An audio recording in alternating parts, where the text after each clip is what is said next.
Ivar, kur tā ideja radās veidot šādas te sacensības Rudbāžos?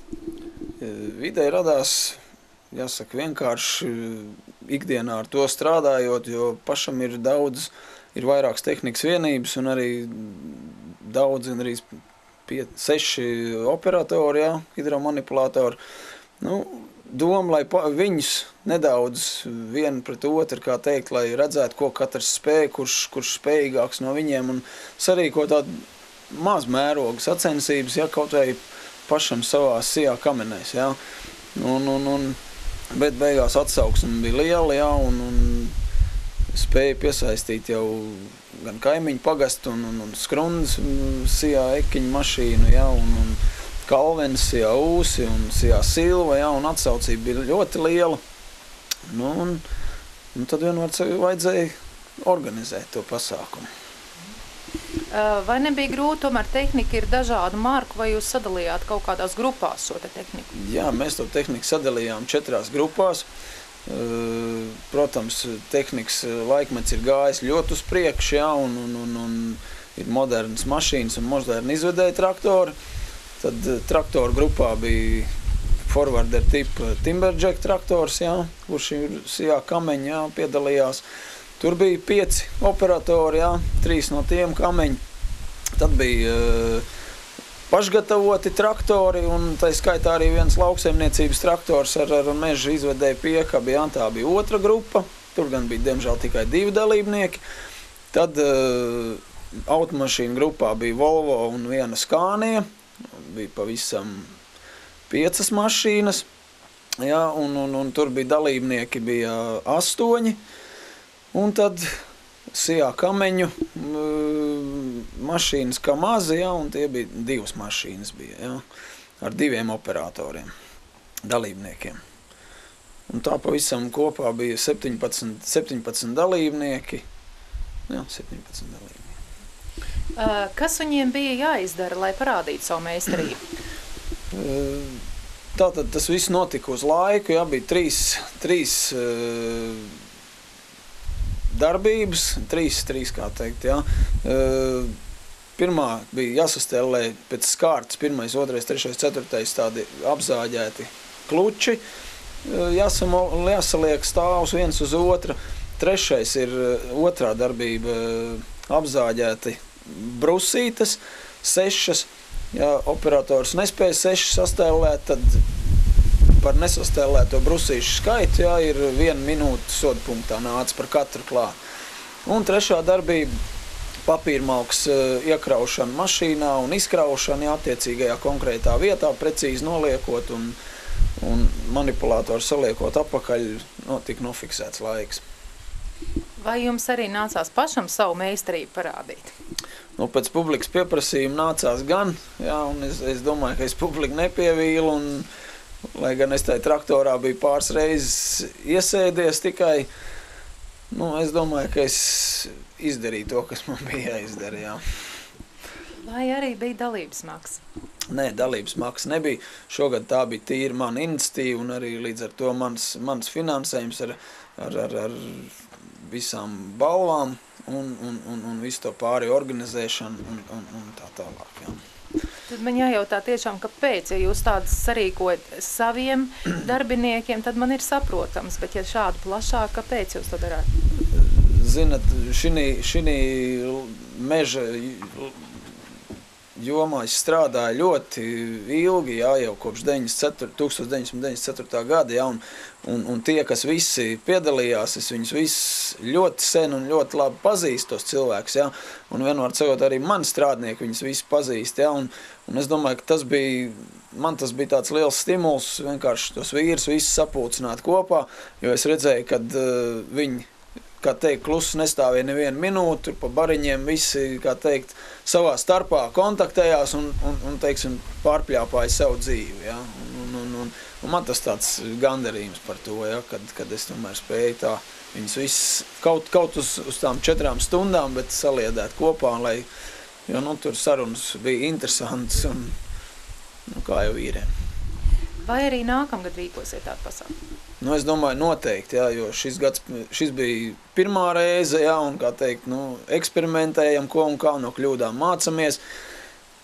Nu, noteikti organizēšu, jo redzot to, kāda bija atsauksme, arī paldies Rudbāršu līdzjutējiem, ja, kur ar ovācijām pavadīja tur dažādas operators, ja, un par viņu veiksmi un neveiksmi. Ja. Un noteikti, es domāju, noteikti organizēsim. Vai būs kaut kas drusciņi citādāk, kas lika tā padomāt, ka kaut ko vajag citādāk? Daudz neko citādāk nevajag, viss bija ļoti labi, bet, lai būtu pārmaiņas, noteikti kaut kas citādāk būs jāorganizē, jā. Būs, nu, teiksim, tā, bet, nu, par tādām lietām domāsim nākošu gadu. Paldies!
Ko viņš tagad mēs esam sapota to laiku, jā?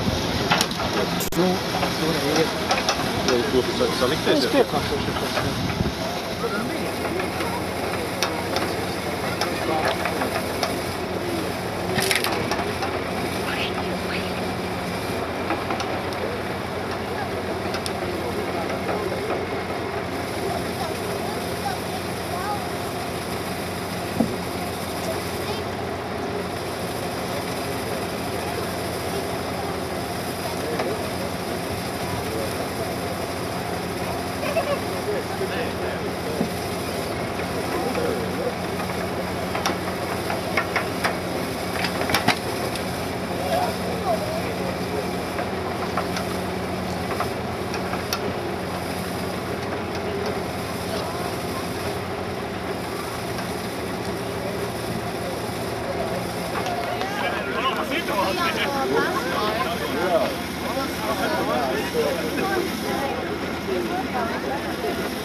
Katru dienu nebrauc, es jau mēnesi gadu nebrauc.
Paldies!